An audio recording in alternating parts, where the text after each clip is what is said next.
Assalamualaikum warahmatullahi wabarakatuh. Perkenalkan, saya Gufron Firmansah, guru SMK Negeri 2 Mantangai, Kabupaten Kapuas, Provinsi Kalimantan Tengah.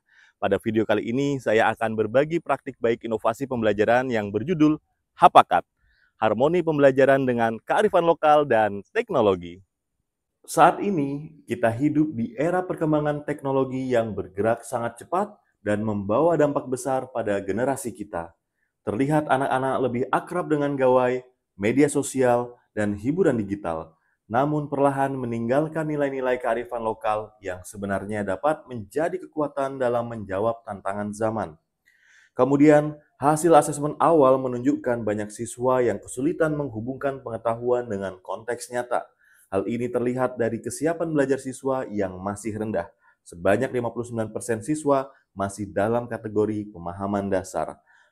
Selain itu, kemitraan pembelajaran, baik dengan orang tua maupun masyarakat, juga masih belum optimal. Inilah yang mendorong saya untuk mencari strategi dan media pembelajaran yang lebih inovatif, yang bukan hanya memotivasi siswa, tetapi juga memperkuat kemitraan, serta menghadirkan pembelajaran yang berkesadaran, bermakna, dan menggembirakan. Tantangan utama yang saya hadapi adalah bagaimana menghadirkan pembelajaran yang bermakna dan menumbuhkan kesadaran kritis siswa terhadap isu nyata di lingkungannya, serta menumbuhkan kebiasaan anak Indonesia hebat, yaitu gemar belajar dan bermasyarakat. Tantangan lainnya adalah bagaimana memanfaatkan teknologi agar benar-benar menjadi sarana belajar, sekaligus menjadikannya jembatan untuk menghidupkan kembali kearifan lokal.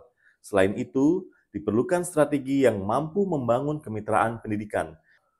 Untuk mengatasi tantangan tersebut, saya merancang sebuah strategi pembelajaran yang disebut dengan Hapakat, yaitu harmoni pembelajaran dengan kearifan lokal dan teknologi. Saya mengemas pembelajaran dengan pendekatan pembelajaran mendalam yang menuntun murid bergerak dari tahap memahami, mengaplikasi, hingga merefleksi.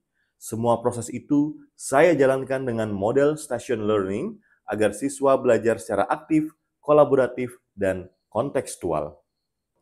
Tahap pertama dalam Hapakat adalah memahami. Proses ini dimulai di stasiun rumah, di mana siswa belajar mandiri dengan didampingi orang tua. Pendampingan ini penting agar orang tua juga berperan aktif dalam mendukung keberhasilan pembelajaran anak. Pada tahap ini, siswa menggunakan media interaktif Maharati yang saya kembangkan. Media ini telah terdaftar hak cipta haki dan dirancang untuk mengakomodasi perbedaan gaya belajar, karakteristik, serta minat siswa sesuai dengan prinsip pembelajaran berdiferensiasi. Dengan begitu, setiap siswa dapat belajar dengan cara yang paling sesuai bagi dirinya. Selanjutnya, ketika berada di kelas, saya menerapkan pendekatan problem-based learning yang berakar dari permasalahan kontekstual di sekitar mereka, seperti banjir dan kebakaran hutan. Dalam praktiknya, kami menggunakan stasiun gali data yang memberikan kesempatan kepada siswa untuk mengalami berbagai bentuk pembelajaran kolaboratif. Di sini, mereka diajak mengkonstruksi pengetahuan. Siswa mengeksplorasi pengetahuan melalui beberapa aktivitas seperti membaca jurnal dan artikel, mencari informasi menggunakan laptop, mengamati fenomena melalui augmented reality di TV interaktif, hingga melakukan percobaan langsung. Semua pengalaman ini memperkaya nalar kritis mereka sekaligus menumbuhkan rasa ingin tahu. Setelah pemahaman siswa terbentuk, tahap berikutnya adalah mengaplikasi.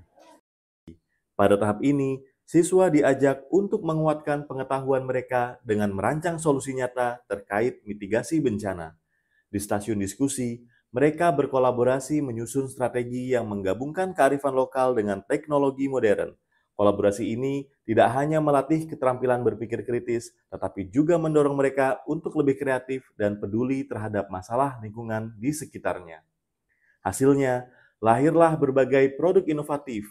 Ada yang membuat video kampanye tentang pencegahan kebakaran hutan, ada yang mengembangkan game edukasi mitigasi bencana, ada pula yang memproduksi podcast kearifan lokal, hingga menyusun buku cerita untuk meningkatkan kepedulian siswa lain terhadap isu banjir dan kebakaran. Pada tahap ini juga terjadi pembelajaran lintas disiplin ilmu. Siswa mengintegrasikan pengetahuan dari berbagai mata pelajaran, seperti bahasa Indonesia untuk menyusun naskah kampanye dan buku cerita. Dengan cara ini, mereka tidak hanya mempelajari satu topik, tetapi juga membangun pemahaman menyeluruh untuk menyelesaikan masalah nyata. Selanjutnya, di stasiun karya, produk-produk tersebut dipresentasikan untuk mendapat masukan dari kelompok lain. Tidak berhenti di kelas, karya mereka juga dipublikasikan secara daring melalui media interaktif Maharati, sehingga dampaknya bisa menjangkau lebih luas dan menjadi inspirasi bagi siswa lainnya. Dengan cara ini, kreativitas yang lahir di kelas dapat memberi manfaat nyata, baik bagi komunitas sekolah maupun masyarakat. Tahap terakhir dalam Hapakat adalah merefleksi. Pada tahap ini, siswa diajak untuk meregulasi diri, yaitu menilai kembali proses belajar mereka sekaligus memperluas pengetahuan yang sudah diperoleh. Masih di stasiun karya, siswa tidak hanya mempresentasikan produk mereka, tetapi juga saling memberi masukan dengan sikap saling menghargai.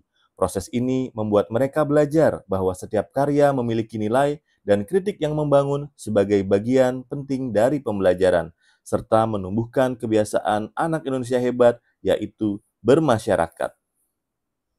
Melalui refleksi ini, siswa menyadari bahwa pembelajaran tidak berhenti pada produk yang mereka hasilkan. Mereka justru semakin termotivasi untuk terus berkembang, tidak cepat puas, dan berkomitmen melakukan aksi nyata. Setelah penerapan pembelajaran dengan Hapakat, saya melihat perubahan yang nyata. Pembelajaran yang semula bersifat transfer pengetahuan, kini bertransformasi menjadi proses yang berkesadaran, bermakna, dan menggembirakan. Hasil asesmen menunjukkan peningkatan signifikan. Jumlah siswa dalam kategori pemahaman dasar turun dari 59% menjadi 21%, sementara kategori mahir naik dari 15% menjadi 28%. Mereka kini mampu menghubungkan konsep ilmiah dengan konteks lokal, berpikir kritis dalam mencari solusi, mengekspresikan ide melalui berbagai media kreatif, serta gemar belajar dan bermasyarakat sesuai dengan kebiasaan anak Indonesia hebat. Keterlibatan orang tua sebagai mitra pembelajaran juga semakin kuat. Melalui stasiun rumah, orang tua tidak lagi menjadi penonton, tetapi turut mendampingi anak belajar, memberikan dukungan, bahkan berkolaborasi dalam aktivitas refleksi. Praktik baik ini juga telah saya bagikan kepada guru-guru lain dalam bentuk diseminasi. Beberapa guru juga telah menerapkan praktik baik ini di kelas mereka. Pelajaran ini sangat seru dan sangat menarik. Belajar dengan Hapakat membuat saya lebih peduli akan lingkungan. Pembelajaran Hapakat yang dilakukan oleh Pak Gufron sangat menginspirasi saya sehingga saya ingin juga menerapkan pembelajaran tersebut. Saya Kepala SMK Negeri 2 Mentangai dengan ini memberikan apresiasi kepada Pak Gufron yang telah melakukan praktik baik Hapakat dan menjadi contoh dan menjadi budaya di sekolah ini. Praktik baik ini membuktikan bahwa ketika teknologi dan kearifan lokal dipadukan dengan harmonis, pembelajaran tidak lagi terpisah dari kehidupan.